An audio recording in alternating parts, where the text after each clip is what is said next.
So I'm going to start by introducing myself. My name is Saloni Sethi, and I am the acting commissioner of the New York City Mayor's Office to End Domestic and Gender-Based Violence. We're going to spend some time today talking about the model that we've developed in New York City to working with people who cause harm, right? And I think the underlying goal of all of this is to create multiple pathways to accountability for folks throughout the city. Next slide. So we're going to start by talking a little bit about our office and our office's role in this work, because I think it is unique in a lot of ways.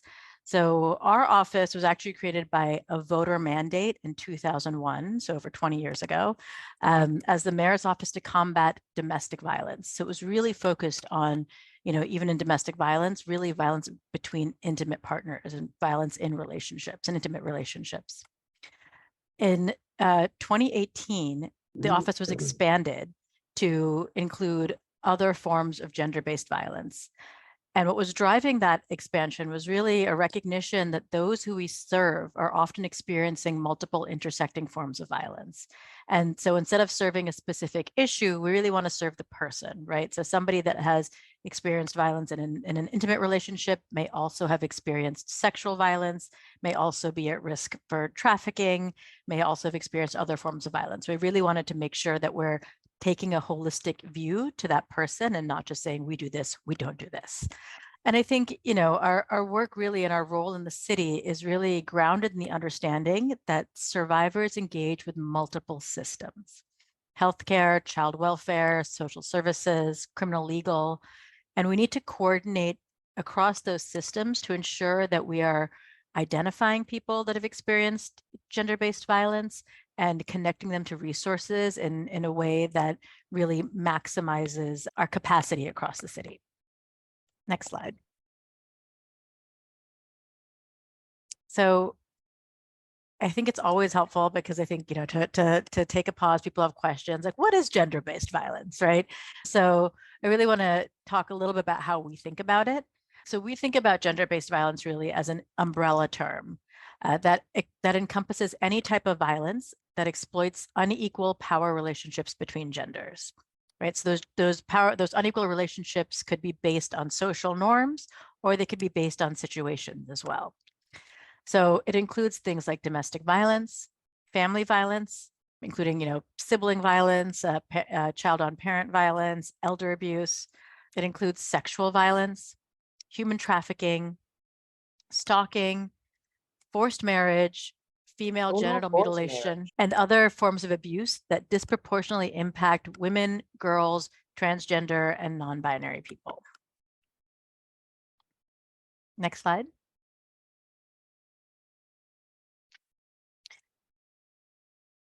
And so I think, as we're talking about the need for, accountability and for programs for people who cause harm, I think it's really important to think about the why, right? And the why is that, unfortunately, even now, domestic violence in particular continues, and gender-based violence in general continues to be a problem, right? And we think of it as like a public health crisis, really.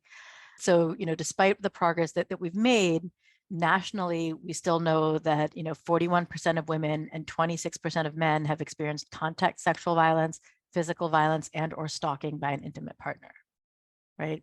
Over half of women and almost 1 in 3 men have experienced sexual violence involving physical contact during their lifetimes. And we also know that it starts happening early, right? So about 1 in 12 high school students have reported experiencing dating violence within a 12-month period nationally. So I think that's really important to contextualize why we need to do more and why we need to think about new ways to really address a problem that's sort of been intransigent, right, for our society. Next slide. So when it comes to New York City, right, we're also not that different. Sometimes we like to think New York City is exceptional. It is exceptional in many ways, but it's not exceptional in this way, right? So we continue to see DV being prevalent in New York City. So, in 2022, we had over 240,000 domestic violence incident reports filed with NYPD. So that means, that's every call that NYPD gets for anything that's related to an incident of violence in the home. Nearly 1 in 10 of these involved a victim age 60 or over, right? So that would also fall under the category of elder abuse. In terms of our services, our family justice centers saw 50,000 client visits in 2022. And again, that gives you a sense of the scope of who's coming in. And we had over 8,000 individuals in domestic violence emergency shelter in that same year. And I think, another thing is like we also see other trends. We recently released a report, our Fatality Review Committee report. And what we see actually in 2022 and 2023 is that domestic violence homicides are increasing throughout the city, right? So we need to do more to kind of mitigate for the most extreme impacts of DV. So again, I think when we're thinking about the impacts of domestic violence and thinking about the need to address the problem, I think one thing that we really need to keep in mind is that domestic violence continues to be a driver of key social issues and engagement with systems, right? So when we're talking about impacts, yes, we're talking about individual impacts. We're talking about trauma. We're talking, to the individual, to the family, to the children, to the community. But we're also talking about impacts that destabilize families even further than that, right? So, we know that in New York City, and this statistic has really been consistent over several years, over a third of shelter entries into the homeless system indicated that domestic violence was one of the causes of homelessness, right? So they're leaving for safety reasons and entering the shelter system. When it comes to child protective cases, right, just over 1 in 4 child protection cases, including their investigations and reports to the central registry, either included an allegation of domestic violence or noted domestic violence as a safety factor. And when it comes to child fatalities, ACS noted that a recent family history of domestic violence was in 55% of child fatalities that occurred in families known to ACS within the prior decade. So again, I think thinking about, how DV actually drives people into these other systems, these other sort of outcomes, like potentially harmful outcomes, is really important in thinking about like the why that we need to do to address this, right? We also know that, DV and GBV have significant mental health impacts for both adults and young people, including tripling the likelihood of depressive disorders for survivors and increasing the likelihood that a young person attempts suicide by a factor of 4. I think that's on the next slide, Jessica. Sorry, missed that.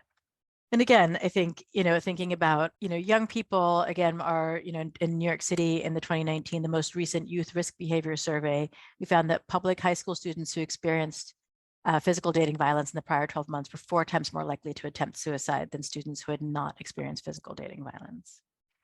And then the other thing, again, given where we are in the city in the context of the asylum seekers and the migrants that are coming to the city, I think it's also really important to recognize that, domestic and gender-based violence plays a role here, right? That it can be a motivating factor for migration, for people to leave their country for safety reasons.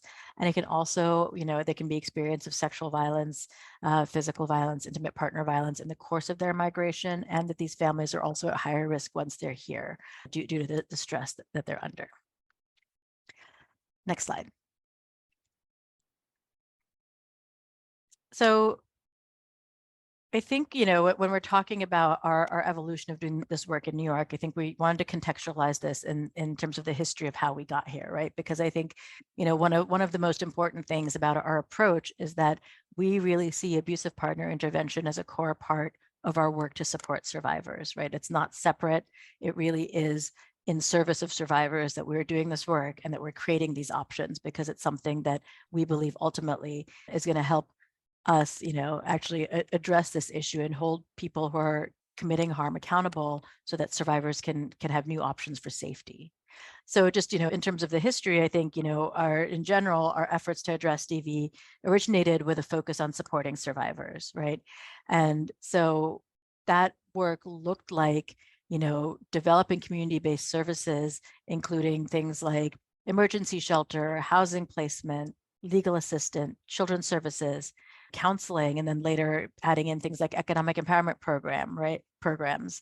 So really looking at what it takes for somebody, to go from a place of crisis and immediate safety needs to sort of long-term stability. So that work really started here in the 60s and 70s. And in terms of our network is very large. So we have the largest network of family justice centers of any major city, since we have 1 in each borough. And we have over 200 local domestic violence service providers. which is really important. So I think, what's great here is it's not really for a dearth of services. It's sometimes for what we need to focus on is the coordination and imagination, right? How do we imagine new responses to this problem?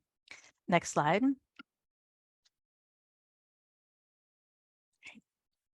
So I think, the other thing too is as the work to address like domestic violence evolved, abusive partner work was a part of it, right? There were efforts always made to hold people who cause harm accountable so that we could prevent future violence. This was really focused on, systemic responses and including law enforcement, criminal justice, and child welfare responses to domestic violence. So it was really systems-based work. How do we get our system to recognize this as an issue? And then how do we get them to then intervene and, and hold people accountable? That was really accompanied by legislation, notably the Violence Against Women Act in 1991, which increased criminal justice penalties for DV and created funding streams for law enforcement to engage in DV work, right? And so I think that really codified the alignment with the criminal justice system. And the initial abusive partner intervention programs, what were called batterer intervention programs, also flowed from this criminal justice work. They were often mandated by systems and focused on anger management techniques. And New York City had, many such programs, including PAC, which stood for Power and Control, the city-funded program. Next slide.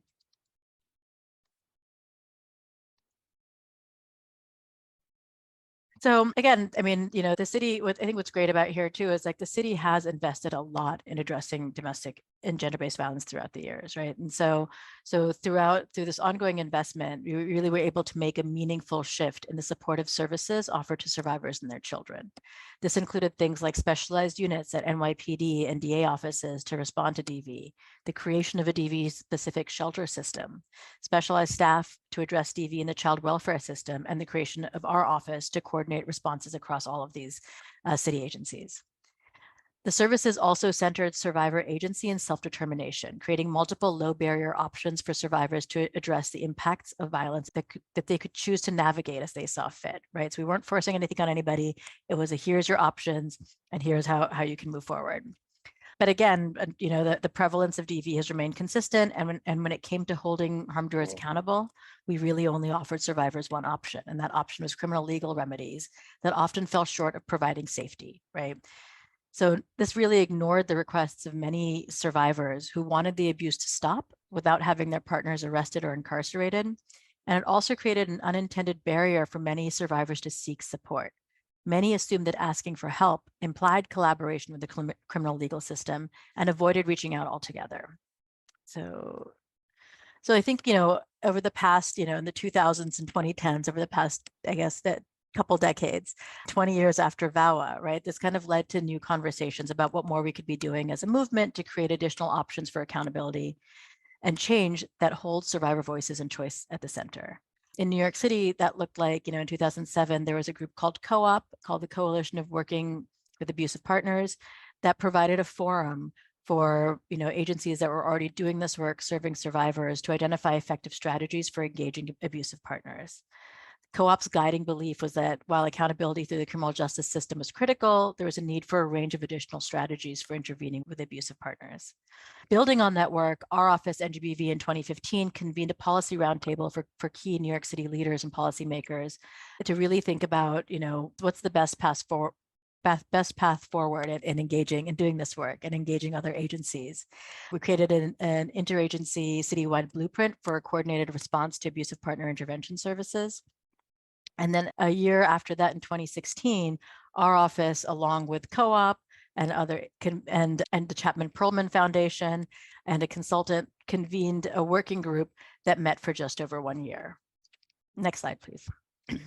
And so what did all of this do, right? So all of this meeting, all of this talking about it, we engaged with a consultant, Purvi Shah, who's deeply rooted in this work, and with Chapman Perlman, and with all these city agencies, and with our providers throughout the city to develop a report, right, called Seeding Generations. The research that went into that report really included interviews with survivors and abusive partners, interviews with government and nonprofit staff, focus groups, and observations of the current batterer intervention programs throughout the city.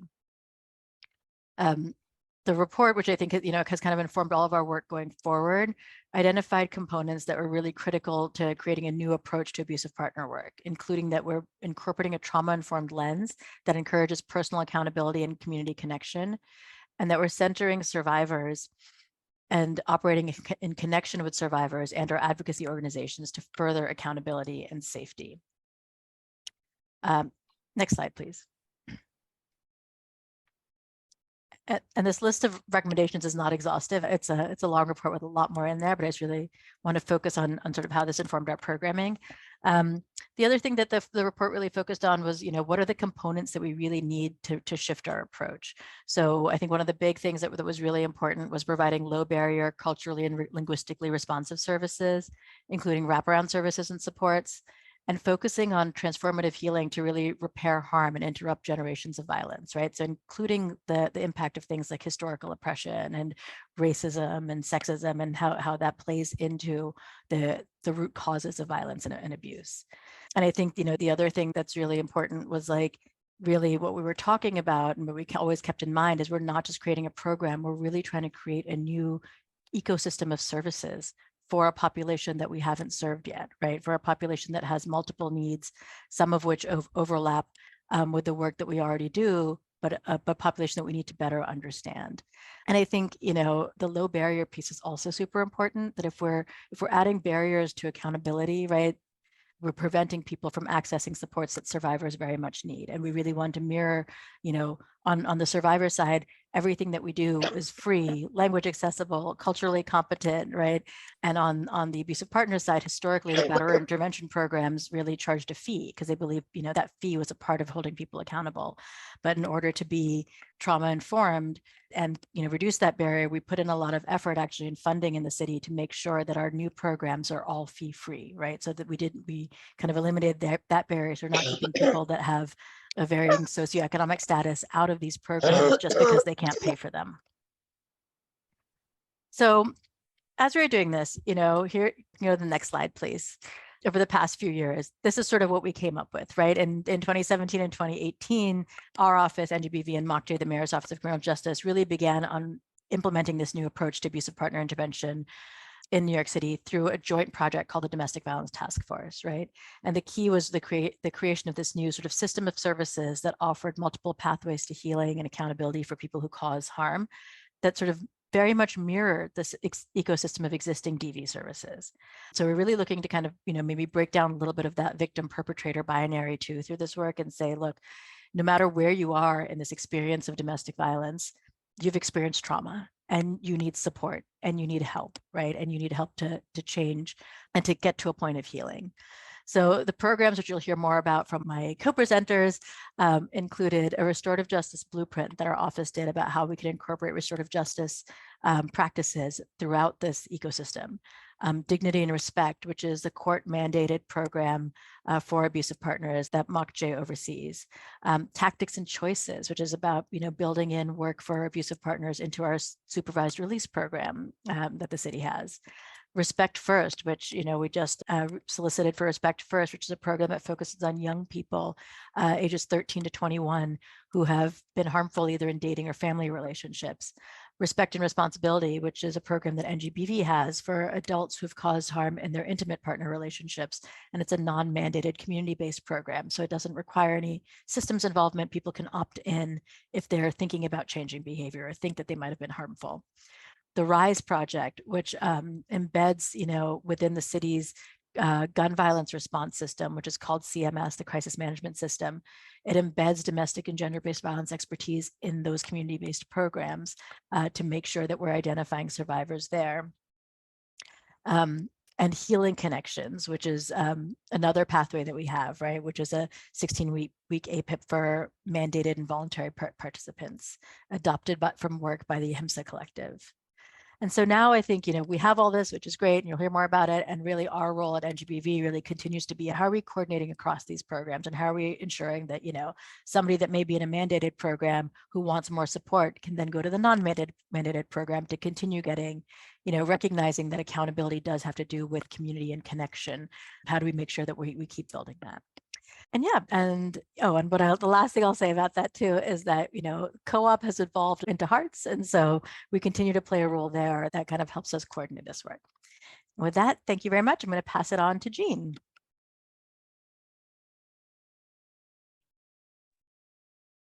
Great, thank you. So my name is Gene Johnson. I am the Associate Director with the Center for Justice Innovation, and I'm going to primarily talk about two programs that New York City is funding, as well as I'll speak a little bit more about about Hearts, which is something that you probably heard mentioned, formerly known as co-op. Next slide. Okay, so Dignity and Respect, this is the program that was just referred to by my colleague. It is our kind of formal intervention program. It is evidence informed, it's 16 or 26 weeks. It is citywide, so it runs in all 5 boroughs of New York City. New York City is separated, if you will, by boroughs or counties. And this is a new program. And one of the things which I want to emphasize about this program, it is a program that is cost free, meaning that participants in this program, they do not have to come out of pocket to actually pay for the workshops, the sessions, or the groups, which is big. This is huge because prior to this, participants would pay anywhere from $25 to $50 a group. And if you're going to that every week, that can be up to $200 a month in order to take this mandated class. Um, the mandates are mainly through criminal court, although there are some which gets referred through probation. The vast majority are through criminal court. And this kind of program, what we're really trying to do is to speak to what was already spoken about, offer kind of holistic support, something that's trauma informed, as well as offering whatever services that participants may need. Next. Okay. So as I said before, this comes with findings or the seeding generation, I believe, which was put in your chat. So this is that's the foundation of this program, so to speak. This program, CJI, Center for Justice Innovation, formerly known as the Center for Court Innovation, we kind of spearheaded or facilitated coming up with a curriculum. Some people who were on some panels today and yesterday were actually on kind of this board of experts, if you want to will, where we met with them, we met with survivors, we met with a whole range of different people, including the mayor's office, to come up with a curriculum. We met with different stakeholders, court system, community-based, et cetera, and kind of put together what we looked at as evidence informed, some of it evidence-based, and something, once again, that could be holistic, which would provide participants with case management, referrals, and other things that they may need. Next slide. Okay, so the foundation of dignity and respect is kind of this relational spheres of accountability, which can also be looked at as also kind of going both ways. So in other words, as you probably have heard throughout this conference, in the beginning, we kind of just focused on accountability on the participant and not taking into account trauma or any other ways that the participant could have been influenced. So with this program, what we do, we take into account those other ways. So you look at self represents the participant, relationships can be their partner, family obviously can be their children, community is neighbors, and the system kind of can take into account of all of that as well as the institution. And we look at ways that these different spheres, if you will, have influenced behavior, as well as how do you hold yourself accountable and how do some of these spheres hold themselves accountable. So we talk about trauma, right? So how does the system hold itself accountable? Or does the system hold itself accountable? Just one example, here in New York City, we have an overwhelming participants who are Black and brown men. So what does that say about accountability? Not, once again, talking about in their relationship, but how do we talk about that in the system accountability, where you're in this class and they're constantly telling you to be accountable, but you look all around you and notice that there are other systems and other individuals who are not being held accountable. All of this, once again, as was mentioned, I think earlier with Terry, who spoke about trauma, is not offered as an excuse, but simply an explanation to try to talk about behavioral change. Next slide. Okay. Something else that we have implemented in this curriculum, which some of you may be familiar with, is the hope theory. In terms of, if you want to know more about this, really, Dr. Chan Hellman is someone who really kind of trademarked this and really has gone on and spoke about it nationally and globally. But the whole idea of hope, and I'll read this quote: "A person with high hopes has goals, the motivation to pursue them, the determination to overcome obstacles, and find ways to achieve them." So based on that kind of, if you want to say mantra, hope is based on these three things: way power, goals, and willpower, right? So way power is the pathways to actually, how are you going to get to your goals? So your way power takes into account any obstacles that you may have, takes into account what resources that you may have, it takes into account what energy you may have, etc. The second part of hopes is the goals. And I'm sure we all are familiar with goals, whether they're smart goals or not so smart goals. When I say smart goals, I'm speaking of that acronym. And the last part of hope is willpower, right? So do you actually have the energy? Do you have the resources to actually pursue these goals, right? And once again, this hope theory, I'm going through this very quickly. There's a whole science on this, right? This is something that is evidence-based. Next slide. Okay. So we do use the hope scale in dignity and respect, and we use it in the beginning during their assessment, and then we use it throughout dignity and respect. And what we have found is that their score may change, right? So you may enter in the program and you may find that your hope scale, on the hope scale, you have a low score. And as you go throughout the program, you may find that it may rise. Also, you may find as you gain more awareness and more knowledge, you may find that it'll decrease. But the whole idea is that we want to build on those three things that I mentioned: the way power, your willpower, and your goals. So at the end of this, maybe you can have a higher higher score on the hope scale, and therefore you may be able to accomplish some things. Just to give you some quick examples of the hope scale and possibly some things that may be on a question there. So questions like, I feel like I can pursue my goals. I think of ways, when I'm in a problem, I think of ways of getting out of the problem. But once again, these are all things to kind of measure your hope. Next slide. Okay. So as the slide says, it's based in research and best practices. Cognitive behavior therapy, which I know that a lot of you are familiar with, is used. We use a lot of trauma-informed approaches. Hope in itself is a trauma-informed approach. There's even some studies that would suggest that childhood trauma is one of the biggest obstacles to hope. We use something called the 80th birthday, which I actually like. Some of you may be familiar with, I believe I would refer to it as the inverse of that, which would be, tell me what people will say about you during your funeral, which is a little morbid, right? So we've kind of reversed that and said, what would people say about you during your 80th birthday? Speaking of that. There is a lot of grounding exercises that we used in dignity and respect.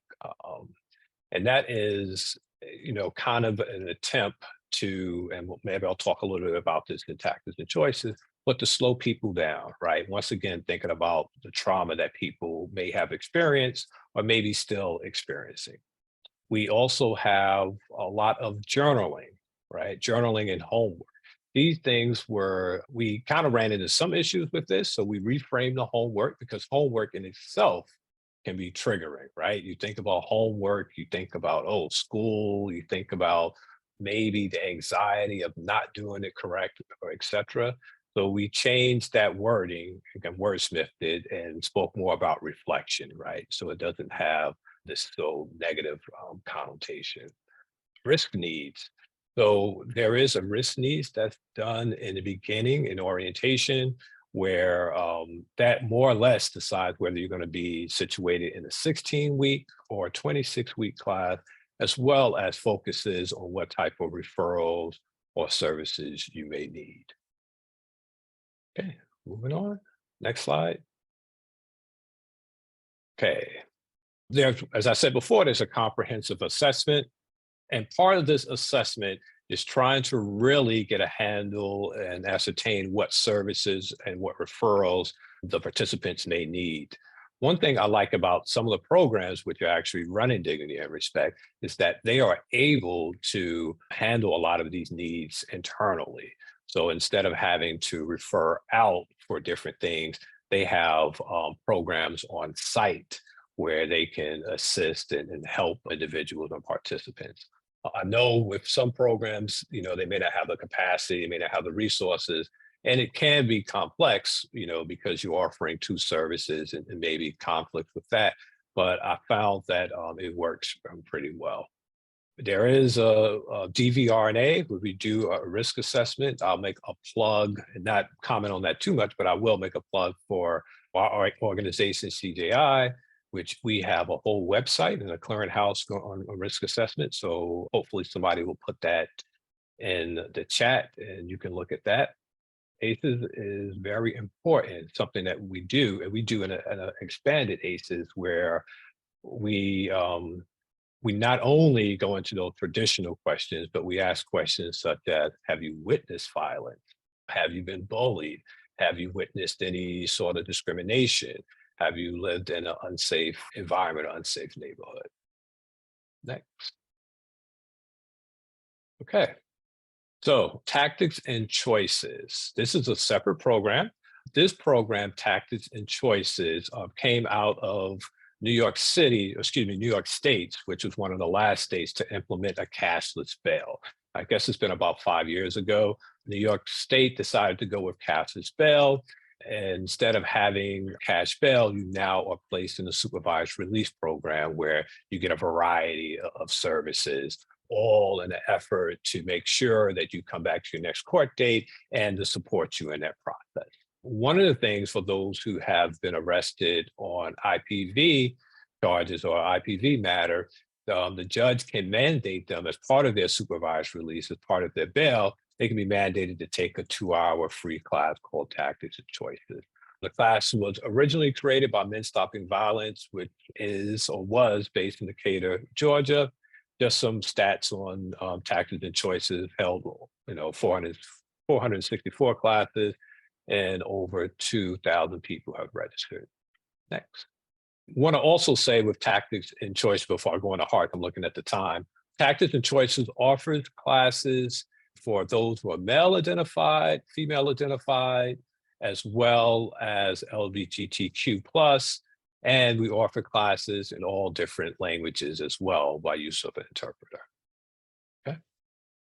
The last thing I want to just talk about is HEART. So you probably heard about this. I co-chair HEART along with Kat, who you heard from earlier yesterday. HEART comes out of Co-op, which was the coalition of working with abusive partners. If you may remember, this was the organization that Kat referred to that, we met kind of in the shadows because we were concerned about people knowing that we were actually working with abusive partners. Obviously time has changed. So we revamped Co-op somewhat after COVID. Co-op kind of went, stagnant, as I guess a lot of things and organizations did during that period. So we came up with HEART, which was healing, equity, accountability, restoration, transformation, and safety. And not in any particular order. I know safety is last, but SHART probably wouldn't have made a bigger impact as HEART will. So HEART is just basically a group of stakeholders who we get together and we talk about this work, right? We talk about intimate partner violence work. And what's great about this organization is not just limited to individuals who are working in APIP or BIP programs. This is open to other individuals as well. So maybe you work in a parenting program that has an IPV dynamic part of it, right? So what we're really trying to do is be all inclusive in that. We've also, as you heard previously, we've also partnered with the city to kind of make sure that all of these programs and facilitators that the city is sponsoring and funding, they have an opportunity to participate in some of these discussions as well. So we can get more detail for you that we can get more details on you that with that later. I also want to say that the third program that we're going to talk about, RISE, I'm going to pass over to Devin, which is great because I think, once again, going back to the seeding generation, this is all just encompassing of what the city has to offer, not only people who are in the criminal legal system, but also without. So I'll pass it on to Devin. All right, thank you, Deane. Good afternoon, everybody. My name is Devin Deane. I am the Program Manager of Therapeutic Services at the RISE Project. And before I begin, can I get the next slide, please?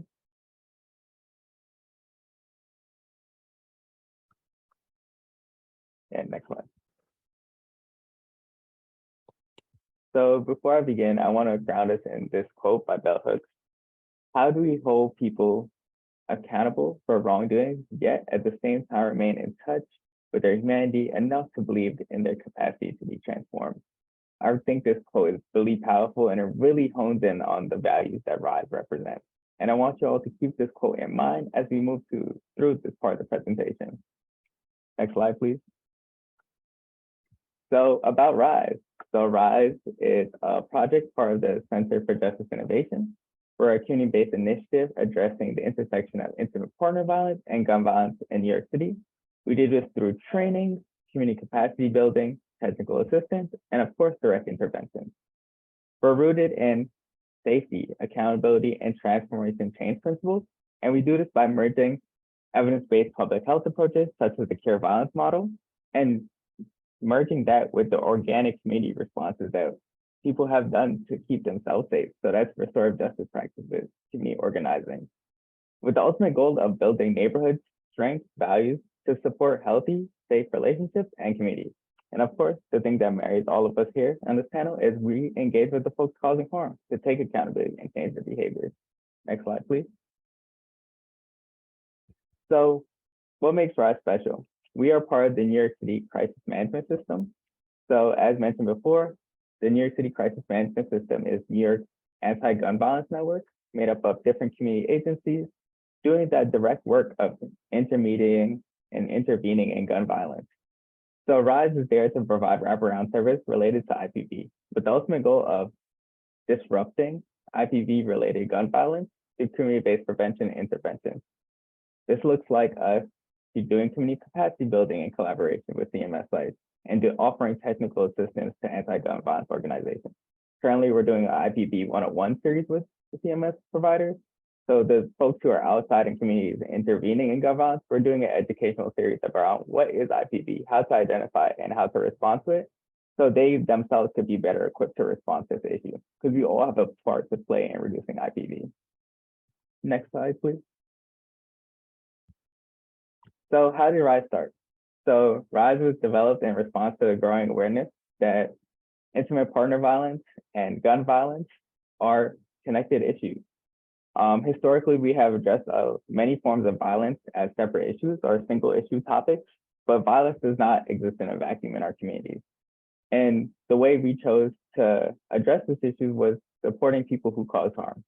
As mentioned before, one of the reports that provide the grounding research to RISE was the seeding generation, as well as intimate partner violence as a community problem, community perspectives from Bedford-Stuyvesant, Brooklyn. Next slide, please. So let's get into this research that was done in Bedford-Stuyvesant. So in 2017, the Center for Justice Innovation did a study in Bed-Stuy, specifically looking at two housing developments, Tompkins and Sumner houses. From this study, 300 residents were either surveyed or participated in focus groups where they discussed various topics. Residents' comfortability with responding to IPV. So is is a resident comfortable with responding to IPV if they see it? Do they feel like they're equipped to do this? Do they even believe that IPV is a problem in their community? One, also their relationship with the police and reporting IPV. And if they knew about any IPV related resources. Next slide, please. So what did this report find? So this report found that, gun violence was a big problem for this community. It was the #1 issue, with 70% respondents believing that it was a big problem. Then another finding that was key is that 63% of participants believe that fighting between intimate partners have an impact on the greater community. So what happens behind closed doors don't often stay behind closed doors. So this often spills out into community in different ways. And then respondents also noted that there was a victim offender overlap where, everybody has the capacity to cause harm. That means also everybody has the capacity to experience harm as well. Next slide, please. Another thing that was key with this finding was some respondents pointed out there was a lack of trust with the police, and they noted that they would rather contact family members when addressing IPV. So for some folks, this might look like family members seeking and being a safe place for them. But the way this connects with gun violence is that sometimes family members, in order to find safety or seek out safety, it might lead to gun-related retaliation or IPV-related homicide. There's one study that shows that if a gun is in a household where somebody's experienced abuse, the likelihood of IPV-related homicide increases 5 times. So these issues are not disconnected. They're very much intertwined. Another key point that participants brought up in the survey was that there was a need for consciousness raising. They believed that IPV was not discussed openly about family members or community. So it was like taboo subject. We often hear this, it's behind closed doors, it's a family issue, mind your business kind of thing. But like the community is saying like, hey, we need something to break out of that. And it's often viewed as a physical lens, through the physical lens as a women issue. And as I mentioned before, everybody has the capacity to experience harm and cause harm. So we want to uplift some of the like male identified survivors or TNC folks, transgender, gender nonconforming folks that are also experiencing harm in our community. Next slide, please. So RISE works in various neighborhoods throughout the city. We serve all 5 boroughs. We have a particular overlap with the CMS network. So wherever CMS is, that's where RISE is. And this is often the areas that have the highest rates of IPV-related homicides, as well as gun violence, highest rates of gun violence. So as the CMS network grows, so will RISE presence grow in the city, and will be wherever CMS is. Next slide, please. So the work that I oversee at RISE is the Transform Initiatives team. So Transform Initiatives provides a much needed alternative to the traditional criminal legal response. So can y'all use the chat for a second? I like a little bit more interaction. Name some traditional criminal legal responses to intimate partner violence that you all have seen. I'm saying jail, prison, fines, incarceration. Yeah, these are what we respond to IPV, nothing. So I want to uplift for a moment the work of Monica Crosby. She's a criminalized survivor. She is somebody who was incarcerated due to her survivorship, and she created this power and control wheel. So power control is something that we often talk about in abusive relationships. She talked about how harm that it was experienced in intimate partner relationships often mimics the harm that state violence enforces on our communities. So, we're seeing like folks have mentioned like prisons and things like that as like the traditional criminal legal responses, but are folks really healing in prisons? Are folks really taking accountability, or is that just punishment? Prisons are a criminogenic environment. There are sites where sexual violence happens, physical violence happens, emotional, psychological. So how are we preparing community members who are going to leave for a while to return home when they experience all this trauma and hope that they don't commit harm again? So that's why we're here. So community members who cause harm deserve pathways of accountability that are healing over punitive. And then survivors themselves deserve more options when seeking accountability for their former and current partners. And we do this in various ways: group-based interventions, individual support and case management, and then of course, crisis interventions. Next slide, please. So one of the ways that we do this is through the Respect and Responsibility program. I want to uplift that RISE is one of 3 agencies contracted through the program. The other agencies are Urban Resource Institute and Steps to End Family Violence, Rising Ground. And what is Respect and Responsibility? It's a 12-week non-mandate group for persons over the age of 18 who identify as causing harm in an intimate partner relationship. Participants are guided through evidence-based curriculum rooted in trauma-informed healing, reflection, transformative justice, and accountability. So what makes RISE approach to respect and responsibility different than some of our other providers is because we're part of the CMS network. That's who we connect with to find participants to engage in this. As you can imagine, it can be difficult to get community members to voluntarily identify like, hey, I caused harm and I want to take accountability for that. That's something that takes trust. And who's in the community all the time is our violence interrupters, our outreach workers that are part of the CMS network who are from those communities. So we rely on them and the trust that they built up with communities and collaborate with them to help identify partners, community members that would want to take part in a group like this. So, and like I said, we are grounded in like restorative justice and combining that with traditional group work.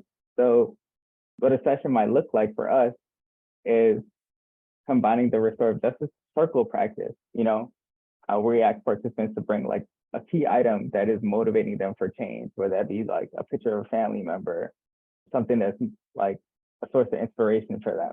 And that would be like our circle center. And that would be grounding us together. We use the talking piece, so we're making sure that everybody has equal participation in the circle. And then we infuse psychoeducation around like, what is trauma? What is IPV? And we do that through dialogue and discussion. So that's our approach to respect and responsibility. Next slide, please. So some of the neighborhoods that we have served have been in Brooklyn and Bronx. We're looking to continue to expand the work that we do in partnership with our CMS sites. And, you know, like as I mentioned, it can be challenging to build trust with community around this, you know, voluntary programs. And the numbers indicate that this is a work in progress. And we're going to be continue to work with our CMS partners. I want to uplift 2 of them, Man Up Inc. and Guns Down Live Up, who have opened up the doors to us and been willing to introduce RISE and respect and responsibility to their participants. And we hope to continue this work throughout the CMS network. Next is, you know, if you would like to get in contact with RISE, here's our general email, our Instagram. We're really active on social media, and then our RISE referral link. If you know anybody who is causing harm and wants to engage in voluntary programming, who lives within the 5 boroughs, feel free to reach out to us. And next slide. And this is an example of one of our community engagement. This was a rally that we held in partnership with CMS and survivors to denounce domestic violence.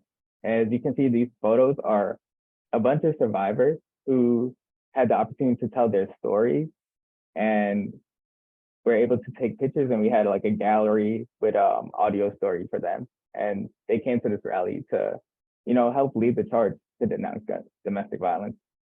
Thank you all, and I'll pass it off to Carol. Good afternoon, everyone. I feel like I need to take a collective deep breath. I am so excited to be here and really had a great time since yesterday. Have you ever showed up to a space where everything you're doing is on point? We are winning. We appreciate you all coming to this point of view of our conversation so we can talk about what New York is doing and what it looks like and sounds like. So my title is an APEPS Facilitator's Point of View. And even though I think I am 46, I am not. I did the math on how long I've been working, and it's been 38 years. So of course, a very young Carol, you can move the slide. A very young Carol didn't know what she wanted to do when she grew up. And at the time of my age group, computers was in. And they called me in to the office and said, Ms. Grannum, you've taken no computer class, but you've taken sociology, women, children. Are you sure you're in the right field? And I'm like, I don't know. I guess I'm not. And then I did a switch. So what drove me to be here? Was I selected or was it my natural path? I don't know. So my question to you all is, what brings you here? And you don't have to answer it out loud, right? You can do it in the chat. What brought you to the space? What brought you to the body of work? Is it what you anticipated? Were you hoping by now all of this crime and patriarchy and all these isms would just like leave, right? Like just end. And so I believe that we're probably all on the same page because we've selected to participate in a body of work that individuals shy away from, professionals shy away from, and that's okay because it's not for everyone. But what we do know is, just like I know, is that peace is the desired outcome, whatever assignment we've taken on. Can you move the slide for me? Next. So what do we bring to the table? Do we have an understanding? Are we stabilized with all our isms and privilege? Next slide, please. Are we on top of all the social movements? How do you identify? Now, I say I'm a social change agent, that align and co-create opportunities, be respectful, right? Who asked me to show up? And when I show up to step on the block, introduce myself, and they're like, we don't need you, right? I'm like, okay. However, this is what we see and this is what we could do. So of course we are bringing a vibe of kindness around healing and wellness and looking at perspectives and of course sharing with others why we are here to do the work and see if we can align. Let me get the next slide, please. So as a facilitator of any body of work that we do, regardless of the discipline, there's a common goal, right? It's around peace and love and nonviolence and no isms, none of it, none of it. And how does a facilitator stay on top of that? I have this is my little template. So we're talking about a ribbons campaign. Yeah, I'm gonna know every color ribbon and what it means to everyone's community. And I'm gonna be informed and I'm gonna have people holding me accountable when I'm not informed to be able to deliver the best facilitation tasks that I've been assigned to do. Let me get the next slide, please. So I told you all I came around 1986, right? But my work with Safe Horizon Victim Services at the time brought me into the abusive partner, batterless education, all the words that we don't use today, the Domestic Violence Accountability Program. And that was in 96, 98. I was already doing crime victims advocacy work and saw the need to cover the entire community.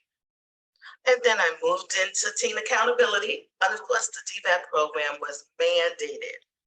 They came through the court system and our modality was in education, right? That was the modality, it was an education program.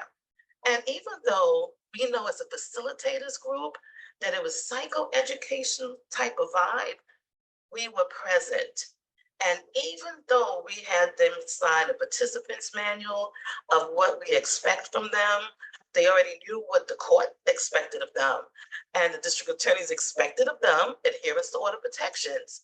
They entered into a space for 26 weeks where we were available, compassionate, and accountable, right? So, it's a very interesting concept when you have an open-ended group, because the participants, which were men, would come into the space and they would be themselves. And even though it was not a trauma-informed group and it was not a group, it was a class, the other men started holding each other accountable. And of course, Teen Accountability Program. This is where I met CCI at the time, CJI, and that was catering to young men 16 to 19-year-olds. Well, let me say this, my tasks overlapped. Just like many of you all, we just don't do one thing, we do many things. So some of these programs, I've had a gig in the morning, one in the evening, and on the weekend to be able to bring it to do my part as I designed it to be. So the Teen Accountability Program, 2005, along with the RAP program, I joined Steps to End Family Violence. You need technical assistance to do all of this, a place to center ourselves. So I was hanging out, and I still hang out with Connect NYC. Next slide, please. And I think I could go on and on. I think everything is here. And fathers come with mothers, come with children, right? So I was part of the movement to help pause and to eradicate domestic violence and child protection and child abuse had to join. So I have been witnessed. And of course, Family Wellness Program was the first trauma-informed experience I've had. I used to do the intakes. And then in full disclosure, I'm part of the Tactics and Choices class as we speak. And I'm actually sitting in the office of the Urban Resource Institute Respect and Responsibility Program. And I joined that project in 2021. And Deane and Alvaro and the other agencies were all partnered together. So let me pause for a minute. Let me check my time. Because what I decided to do was create a toolkit. And I'm going to go in the affirmative. That you all are already doing this. Next slide, please. That you're already doing this, right? And matter of fact, I didn't put up a slide for this toolkit. I created it last night because I figured this is what you all would be checking off. Like I've done it. So I already talked about me being in every single system, overlapping in task. Now, we don't have the ability, I don't know everything. I haven't worked on Staten Island and I haven't worked in a hospital. But my goodness, I have colleagues in Staten Island and colleagues in every hospital throughout the city in the event that I need some support from them. So the accountability, I've done foster care work. Now, what does this mean to PEP facilitator is that we have resources at our fingertips to be able to assure that the environment that we're bringing participants into, whether they are mandated by the court of family, criminal family court, whether they are mandated by ACS, whether they, and I don't know if you all know this term across the country, it's not a night, voluntold, that they're coming of free will, right? You're here and you're going to be met with compassion and, like I said, accountability, because we're asked to remember in our early training at DVAP is that the men that come before us can be our fathers, our lovers, our cousins, our sons. And we talked a lot about that in our 2 days together. The compassion is around their humanity, and the goal is to support a change in their behavior. So within the conversations of connecting the dots, and yes, you're going to know what it is abuse, and it's not debatable. We're not negotiating, right? Abuse and harm is what it is. And the role that you have in that, well, you have to be able to unpack it. And I believe the last speaker, the plenary, did a really phenomenal job on that. What brought you to this point? Did you actually commit the assault and the crime you've been charged with?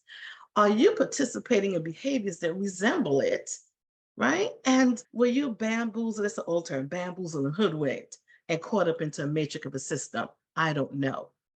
But and that's usually your homework to do.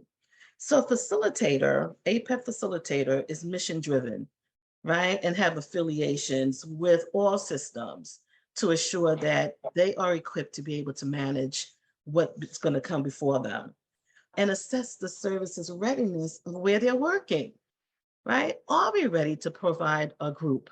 What's the safety factors for everyone, including the participants in the group? Second tool is you have to have co-facilitation. This is not a one-person task. It is co-facilitation. And I wrote here in real time pivot. You have to pivot, right? Because your facilitator is seeing, and not everyone can do this work. So if my facilitator say, Carol, you talk with your hands, which I do, the next time I need to watch my hands and to live in the real life of what it looks like to our audience and how that's managed. The next part of our toolkit is a curriculum. Winning, what does that look like, right? Because I don't know, I'm thinking you all like to bring curriculums to life. And the beautiful energy in that to connect dots and to be able to do a lovely delivery is that we are here for it all.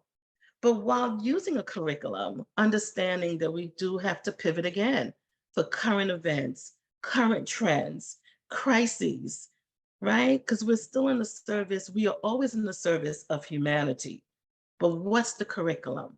What's the policy? What's the expectations? And is it clearly delivered? Don't care if you're mandated or you come of free will. Group supervision and reflection. You know, that's the time that we get to unpack everything in a safe space, because we're moving as a collective group of facilitators to go in front of an audience of individuals that's mandated or have come of free will with a complex discussion.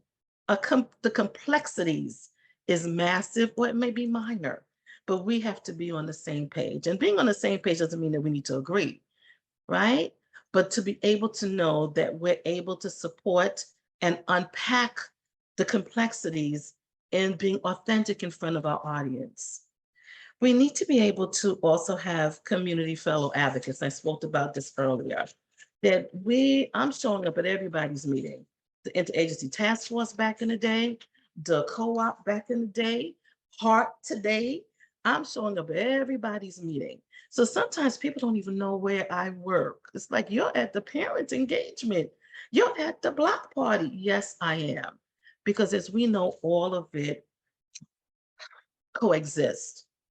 Many of our clients sit in one person's office and they sit in my office and sit in somebody else's office. It's been played out that we're working separate and apart from each other. In all disciplines, we do cross training and be able to support our one client that's going to sit in all our seats and not be confused by the direction that we are offering. And let me soften the word direction, by the support that we're offering toward the end goal of ending intimate partner violence, especially at the hands of who's sitting in front of us. You already heard about tactics and choices. I work with the tactics and choices team. And remember I talked about the pivot. We had to pivot from in-person during COVID onto Zoom. So there's a 3 facilitator energy going on to be able to manage what that looks like. With safety always first for survivors and your children. It says here we all just walk, we're all just walking each other home. And I think that I lived that with my rose-colored glasses. And through collaboration and being respectful and all the things we've been talking about in this conference, that it's transformative. And I'm happy to lend my voice and to continue lending my voice and to be able to join other advocates in this field. And I call us advocates and social change agents. Thank you. Yeah, thank you so much, Carol, and all of everyone, actually. I'm gonna try to keep this brief because I'm probably in a very dangerous position. I'm the only thing that's standing between you and lunch. So I'll try to answer some questions briefly. So I think the first question, which may not be for me, may be more of a Saloni question. There was a lot of questions around funding, how the city is able to support these programs. Saloni, are you with us? All right. Yeah, I mean, again, I think it's part of, the sort of history part that's important is that we've had, resources to support funding on the survivor side, right? And I think what you've heard here is like the incredible amount of work and collaboration and people that it took to make sure that we're advocating for that. So all of our funding is actually supported by city tax levy dollars. So we're not tapping into federal funding. We're not tapping into state funding, especially for the abusive partner work. It is it really is like the collaboration and the work and the research and everybody that's been doing this for such a long time, kind of making the case that this is something we need to try and we need to advocate for. And I think, the other part about our programs is since we realize that we're creating this new space, we are doing concurrent evaluations of a lot of our programs. So, I think Urban Institute just published an evaluation of respect and responsibility, our non-mandated program. And I know they've been dropping, CJI has been dropping resources in the chat about RISE and all of that. So I think that's the other piece that we're really looking to make sure that we're demonstrating why these work so we can advocate for continued funding. Great, thank you. Appreciate that. I don't know if Devin is still with us. There was a question about non-mandated programs and I guess attendance. Yeah, And the question particularly was, do non-mandated programs seem to be more heavily populated with participants? So maybe you can talk a little bit about that outreach. yeah. So for our outreach, we go out to communities. We identify like a CMS site that wants to engage with us, who identify a need. So say we partner with Manovate, they realize like, hey, East New York has experienced like high rates of IPV. We want to partner with you. So we go out and we facilitate in community. We don't have folks come to our office. We go directly to Man Up Space or whatever CMS partner site we work with. And we facilitate directly in community where they feel safe. But of course, sometimes attendance will shift and drift because this is a voluntary program. People have other life responsibilities. And let's not also neglect the fact that the folks that we're working with in these vulnerable communities are also dealing with other systems, dealing with the criminal legal system, dealing with ongoing violence in their community. So these things also impact attendance as well. So they need to be considered when we're looking at programming, like the reality of what our participants are dealing with. Right, thank you. There also was a question, or maybe clarification in terms of these programs. I know we went through it very quickly, but more or less which programs should participants enter into? So just to give you a rundown, tactics and choices is for those who've been arrested on IPV matters, and they are now in the supervised release program, which is their bail. And then you have dignity and respect, which is referred usually from criminal court and is a mandated program. So that may be part of their plea, or maybe they're getting a reduced sentence, or maybe even a case is getting dismissed after a year or 2 years, et cetera. And then you have RISE, which is non-mandated people who are not involved in the system at all. So I don't know if this was intentional, but I kind of look at it as it could almost be a pipeline, right? So you're arrested at first, you may get mandated to tactics and choices. And then as your case goes through the system, maybe you take a plea and then you take dignity and respect, the full 26 weeks. Then after that 26 weeks, you're like, wow, I would like to continue this conversation, even though I'm no longer mandated to do so. And then you could go on to RISE. So I hope that offers a little bit of clarification. And there also was a question about evaluation, and I know Saloni spoke about that a little bit, but Devin, do you want to talk about a little bit about any internal evaluations or maybe how you describe success? Yeah, so there's various ways that we describe success, especially since we have different approaches to addressing IPV. So there's the way we address community-based and community capacity building. So how many pop-ups did we have in a community? How many times did we go out to certain neighborhoods, engage with them around public campaigns around IPV? How many workshops are we holding for community around IPV? How many technical assistance trainings we're hosting for the CMS workers that we're engaging with? So that's all community capacity building and norm changing that we evaluate. And then our direct work is how many folks who have caused harm that we have engaged with and connected them to service or participated in our group, as well as because we are front facing our outside in community, sometimes folks who experience harm might come to us as well. Just because we're the friendly face in the neighborhood and they're like, y'all are the IPV domestic violence folks. We want to send folks your way. And sometimes, we also have to evaluate how many folks that we are doing the warm handoff who are survivors to the amazing survivor-based agencies throughout the city that they might not know about. And that's also something that we evaluate for as well. Great, thank you. And I did see there was a question regarding motivational programming, and I probably have a couple of seconds. And I'll just say briefly, that's something that's used throughout Dignity and Respect. During their orientation, they inquire with the participant in terms of what are your goals, what's your motivation. And for some of them, it can be ending abusive behavior. For others of them, it may be something as simple as, I want to complete the program, or I just want this to be over with, right? So, and that question is usually asked routinely throughout their 26 weeks. And they are given homework. I use that word again, it's actually reflection, where they talk about that, where they actually set SMART goals to accomplish some of those things.